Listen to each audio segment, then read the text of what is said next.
and justice. Theodicy is the attempt to reconcile belief in a loving and powerful God with the suffering present in our world. I've spent much of the last 25 years in ministry, helping people wrestle with these questions.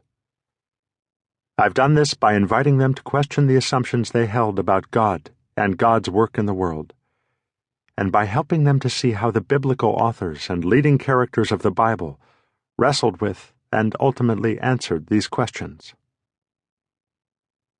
In this chapter, I'd like to invite you into a conversation about these issues. I don't propose that in these few pages we will completely resolve the issue, but my hope is to give you a bit of help as you seek to answer the questions for yourself. Then, in the following chapters, we'll consider questions related to unanswered prayer, questions related to God's will, and finally, God's ultimate triumph over evil and suffering. The Bible and suffering. Our disappointment with God in the face of suffering or tragedy or injustice typically stems from our assumptions about how God is supposed to work in our world. When God does not meet our expectations, we are disappointed, disillusioned, and confused. I'd like to invite you to challenge two commonly held but misguided assumptions before we attempt to reconcile God's goodness with suffering. Among the assumptions I once held was that the Bible teaches that if I believe in God and try to be a good person, God will take care of me and bless me, and nothing bad will happen to me.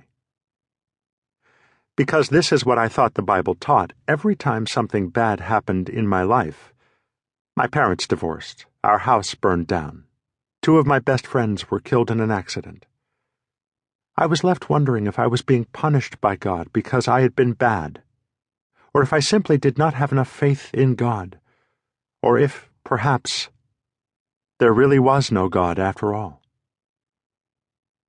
As I began to actually read the Bible, I found that my assumptions about what the Bible taught were wrong.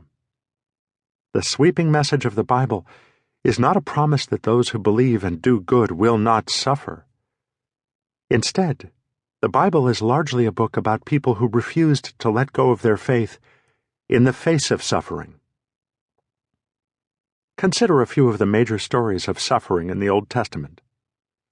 Joseph, the son of Jacob, is sold into slavery by his brothers.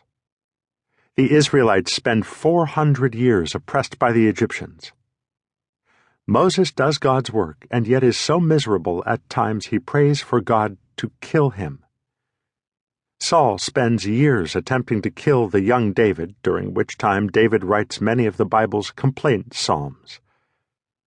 The entire epic poem of Job is about a good man who suffers terribly, yet refuses to give up his faith. The prophets, too, include their share of complaints about God in the face of their own suffering or the suffering of Israel. The Book of Lamentations is written after the destruction of Jerusalem, when the Babylonian army takes the city's inhabitants into exile. Shadrach, Meshach, and Abednego are thrown into a fiery furnace, and Daniel is thrown into a den of lions.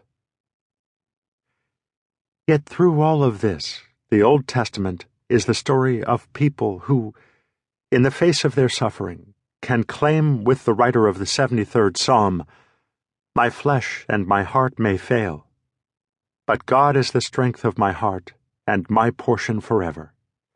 I have made the Lord God my refuge." Verses 26 and 28.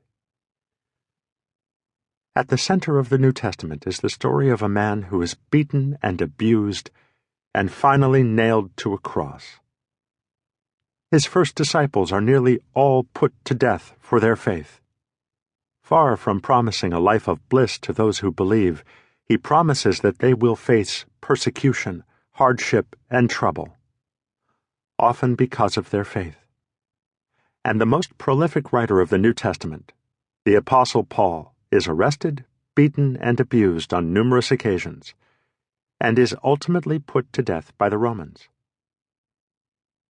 The Bible definitely does not teach that those who follow God will have a life of